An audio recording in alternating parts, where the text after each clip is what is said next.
14 minutes after 7 o'clock in Antigua and Barbuda, this is Observer AM, and it's time for us to turn our attention to our first guest. And the topic of conversation this morning is going to be centered around a special event that's going to be taking place with one of our educational institutions here in Antigua and Barbuda. The Metropolitan University College of Medicine is going to be hosting an open house today, Friday, the 27th of August, 2021.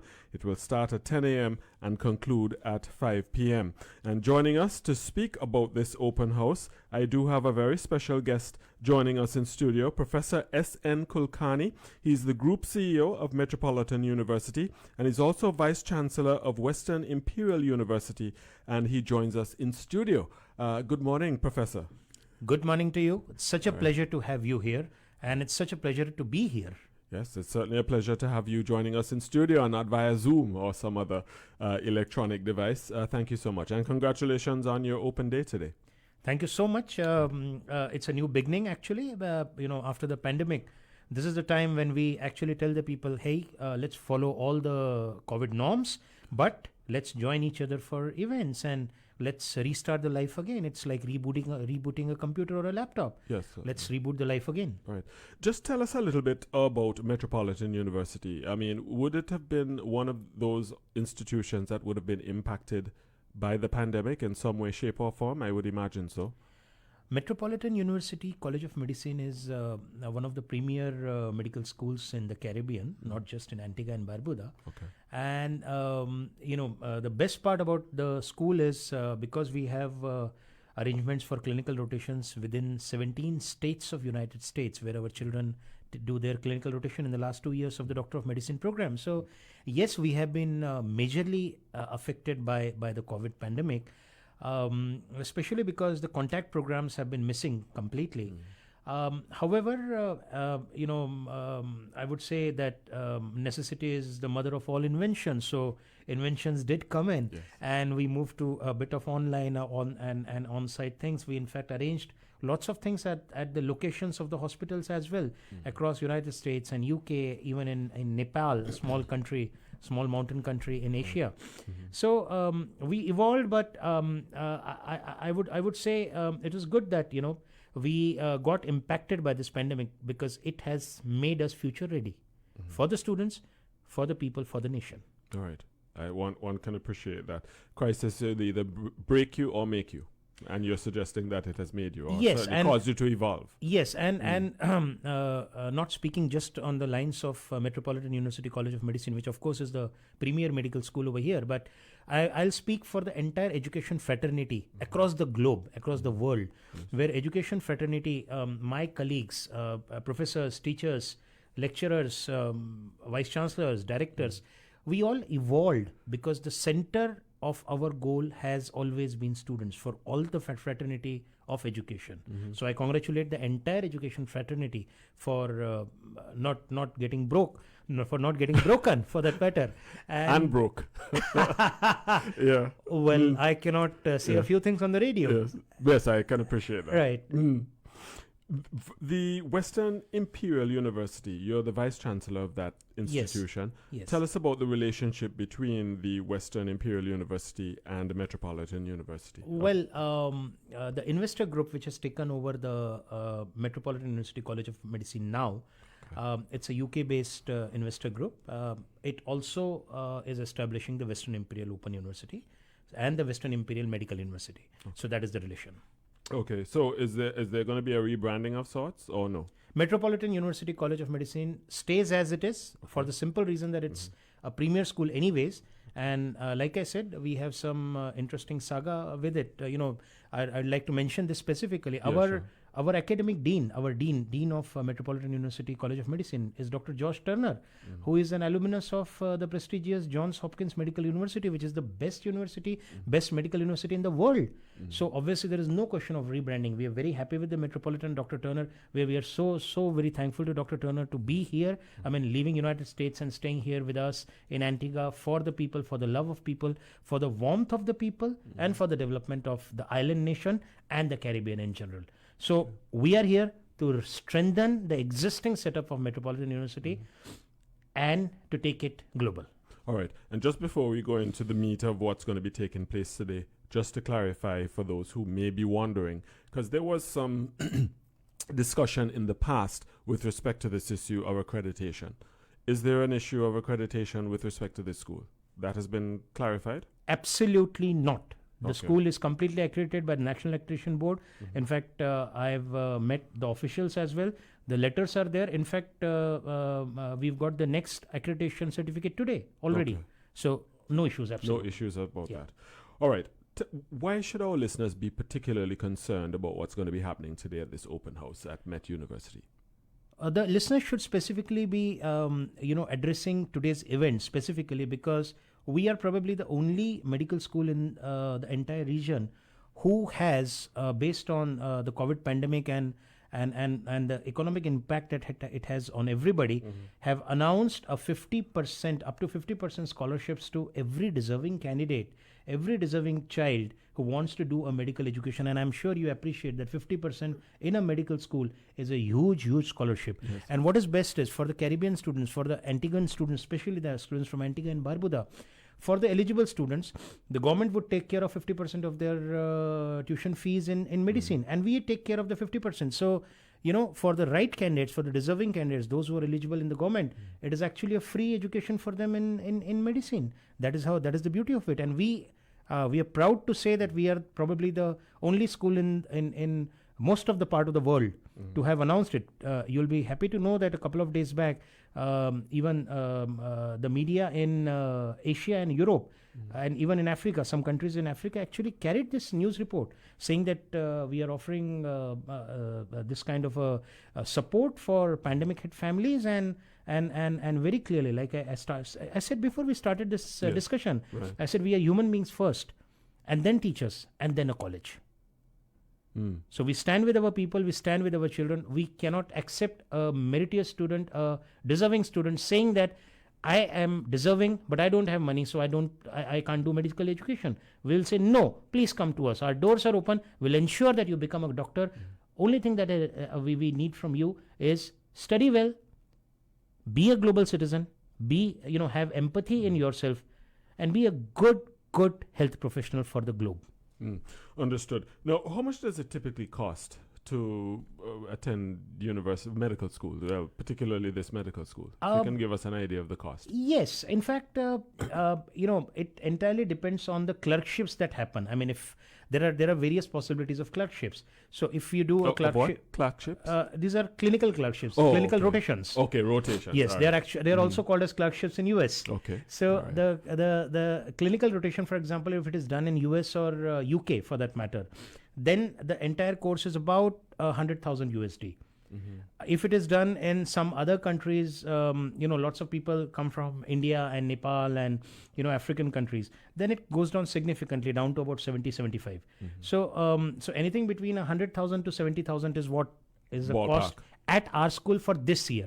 Not this is an annual cost. No. This is the total cost. Oh, okay. This is the total cost. Okay. And for the students who join us this year, like I said, up to 50% scholarship is available. So their cost can actually go down to as low as 35,000 USD for the entire program. So that's how it is. So anything between 35,000 to 50,000, 60,000.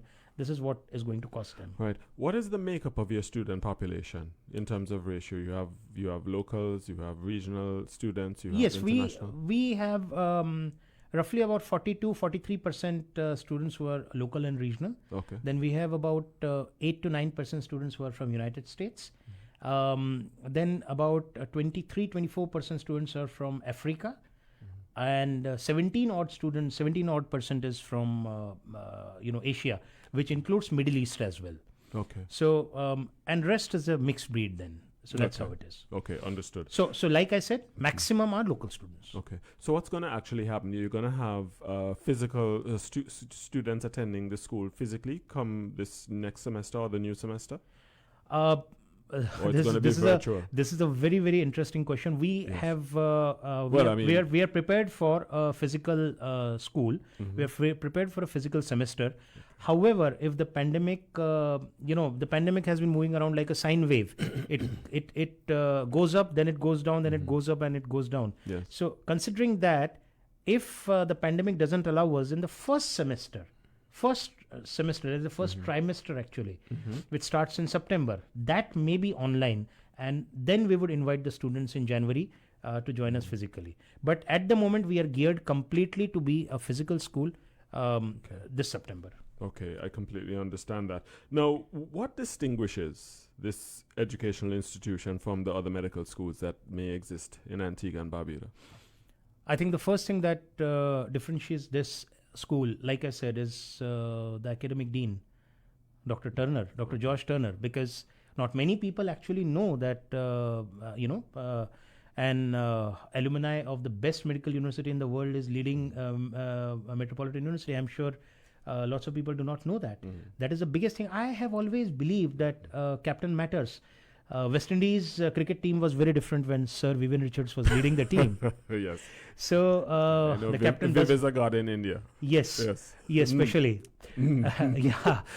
Yes. So Professor Josh Turner is a name in himself. I mean, anybody can Google him. Or he's a Google figure. Of course, Right. he's a Google figure.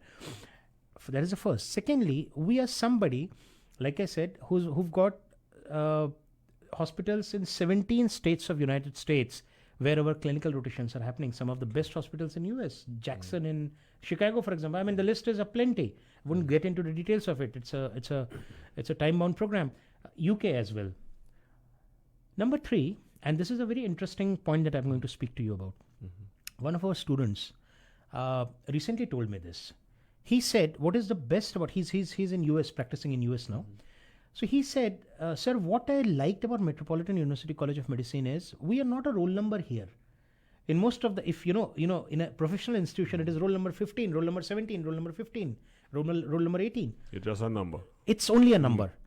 So he said this specifically to me. He said it at Metropolitan University School of Medicine, College of Medicine, we are not a number, we are a name. We are a Dave, we are a David. And that differentiates us from everyone else. Our vice president, Dr. Sudhakar, is a phenomenal, professional, phenomenal. He's got phenomenal knowledge of medical education. He's somebody. And then Dean of Students, Dr. Harini.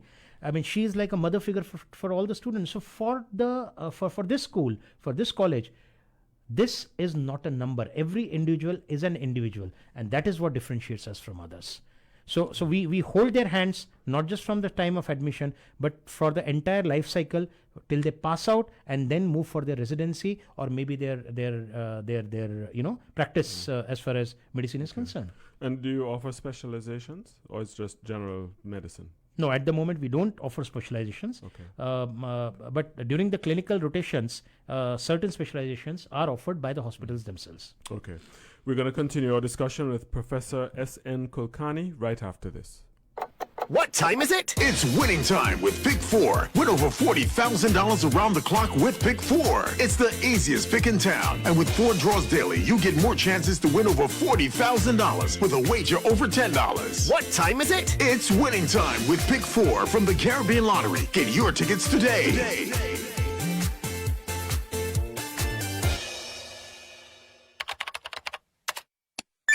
With just a click, you can stay safe and go digital with any of Sagicor's online services. Paying premiums, submitting claims, changing policy information, and so much more can all be handled using one or more of Sagicor's online services.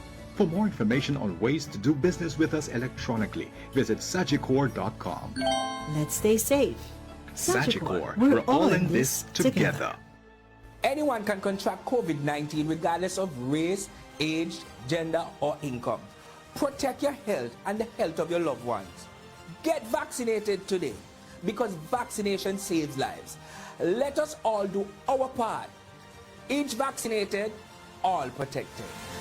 This is a message from the Ministry of Health, Wellness and the Environment in collaboration with the Pan American Health Organization.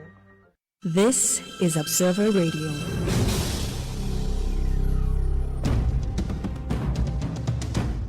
Your voice counts. Your questions are answered. This is Observer AM.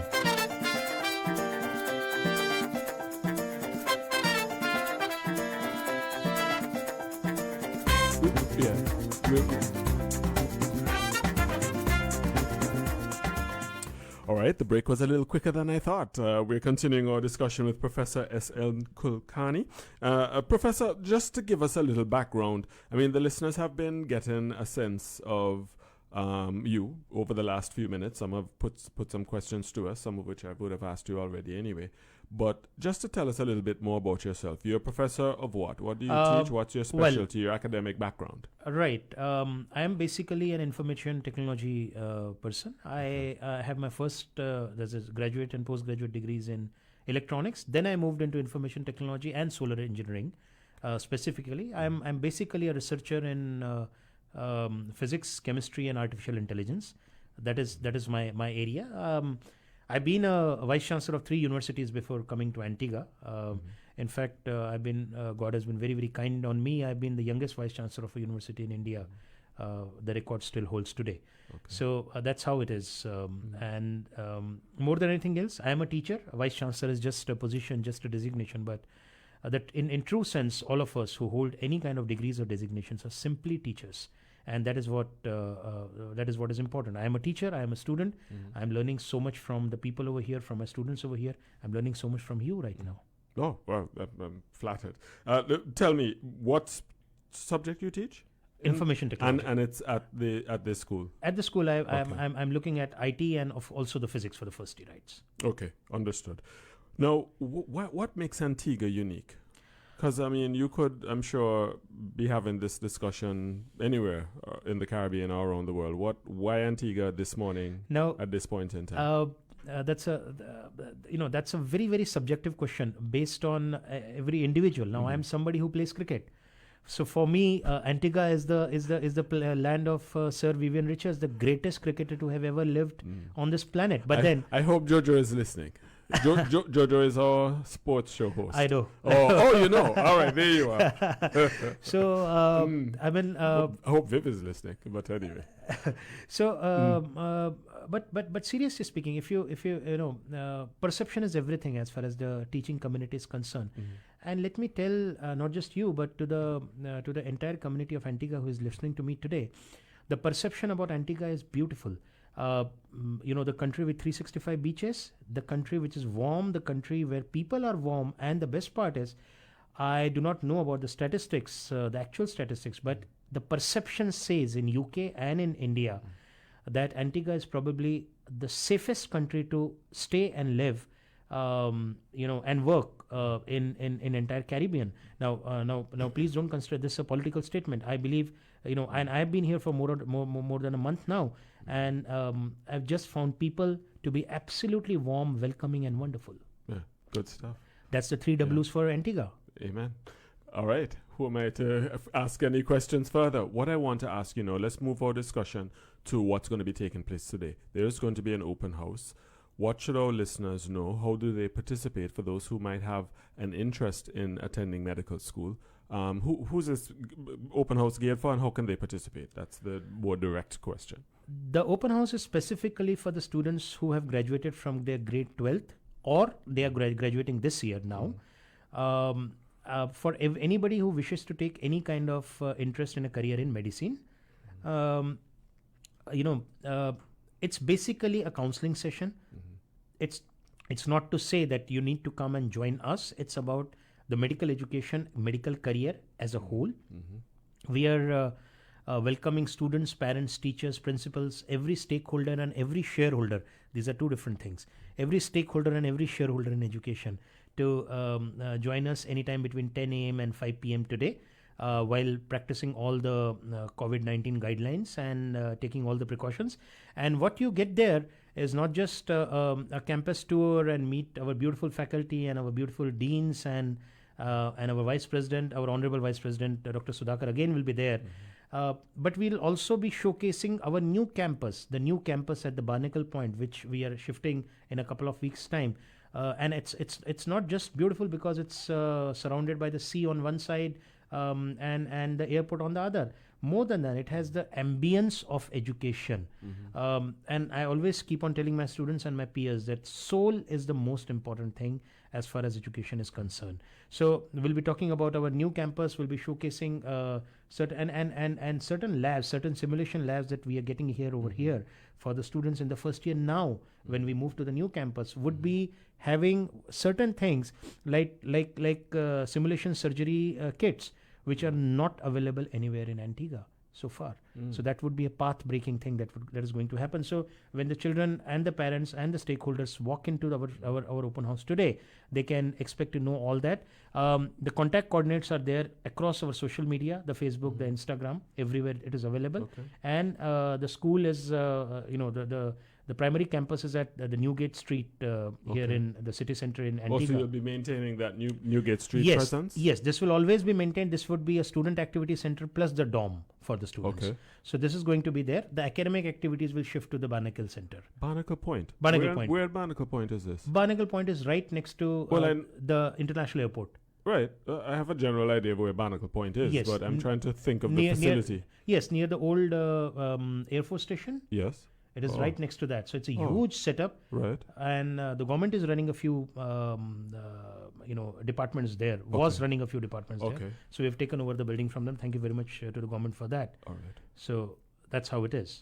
All right. So for those who, it's going to be from 10 a.m. to 5 p.m. So physical presence is required, or you're going to have an online interaction as well? Physical presence would be welcome. However, if somebody wants to connect from across the Caribbean, then Facebook and Instagram is available. So Facebook Live will be available. Okay, great. Now, you're a professor. You, of course, here representing a medical school. We're right now in the middle of what can be characterized as a medical crisis. Perhaps certainly one of my lifetime. Very disruptive, costly in terms of the cost to businesses and economies, as well as costly in terms of human lives. You are from India. You're wearing very proudly your Indian flag. Antigua and Barbuda has benefited from some say vaccine diplomacy, some say benevolence of Mahendra Modi, your prime minister, and vaccine distribution to this country. How do you think we can best end this pandemic? What's your perspective on it as an educator, as an Indian national, as a professional, and certainly a representative of a medical school? I would imagine you have some perspective on that. I think the best way to take on this pandemic is head on. Don't avoid it. We don't need to avoid it. There are certain preventive measures that have been suggested by medical professionals across the globe. Trust me, I come from a country with 1.5 billion people, almost 1.5 billion people, and the rate of this pandemic gripping the country, my India, is much lesser than many of the places in the world. The only way to beat this pandemic is A, by social distancing, B, by ensuring that we take care of our health. Trust me, this virus becomes threatening, especially for those whose immunity has been deprived due to certain reasons, maybe because of our lifestyle, maybe because of our habits. So this might sound funny coming from an educator, but trust me, the easiest way for beating this pandemic and this virus is by ensuring that our lifestyle is good. Exercise regularly, maintain social distancing, use social media as much as you can. You don't need to go out to do your traditional window shopping. Online presence is available across the globe. I imagine home deliveries are the norm of the day as on today. And most of all, be empathetic towards people who really need the help. This phase is going to pass. This phase is definitely going to pass soon. The only problem is the moment we become complacent, it bounces back. Let's party, but let's party with our norms. So if I want to dance, I don't need to dance next to a crowd of people. I can always find a 10 feet distance between me and the next dancer, and I'm good. Trust me, just take care of yourself, doesn't matter. It's not the traditional way of West Indian dance and enjoyment of self. I know, but then we evolve. it's complete opposite to our cultural. Yes, but norms. then but my dear friend, we evolve as human beings. From the time of Homo sapiens till now, we have evolved, and trust me, the pandemics have made us evolve. If the pandemics were not there, if the Spanish flu was not there, we would have never come up with vaccines. So we have evolved. We have learned. We have learned that the children, when they are born, they have to be vaccinated. Now, this pandemic has taught us that more or less, social distance is always a good idea. Okay, I understand. So the most important is follow your government's norms, follow social distancing, follow a good lifestyle, and you're good to go. Okay, all right. Let me ask you this. The students, upon completion, by the way, how long is the program, the medical program? It's a 5-year program. It's a 5-year program. And at the end of which, what? They take a particular exam, or they would have obviously been taking exams along the way, but what exams are available for students upon completion? Well, they would get a degree of the Doctor of Medicine. Right. If they wish to practice in United States, they have to take a USMLE exam. If they wish to practice in UK, they do a FLAB. But if they do a USMLE, they are allowed to practice almost everywhere across the globe, because UK and India have just relaxed their norms, saying that if a child has done his USMLE, then the same will hold even in UK, in European Union, and in India. Okay. And what contact numbers can you share for those who are listening who want to be a part of your open house today? Can you share some numbers real quick? Yes. In fact, the numbers are very much there already on our. Tell you what I'm going to do. I'm going to let me share the information on this. 562-9262. Yeah? That sounds right? Okay, yes. That's all right. 562-9262, the Metropolitan University College of Medicine open house today. And it's going to be from 10 a.m. to 5 p.m. today, Friday, the 27th of August, 2021. All right. And this is going to involve a campus tour and academic display with faculty members. All right. So there you go. I was able to pull that up from I would like to. PR I team. I would like to give because see, at the end of the day, Google is a very very powerful tool. Yes. So all that you need to do is Google out Metropolitan University College of Medicine, and you will have n number of channels to approach all of us. Of course, there are a number of faculty members, there are a number of staff members. We are all there for you. Thank you so much. Yes, this was really great. Thank you so much for joining us in studio. Professor SN Kulkarni. I'm curious to know what the SN stands for. Shailendra Naresh Kulkarni. Okay. I think I could have handled that. Right. All right. Nice meeting you, sir. Pleasure. All Pleasure the best at your open house today, and God your bless. members of your team as well. Thank you so much. God bless. All right. It's now 7:42 in Antigua and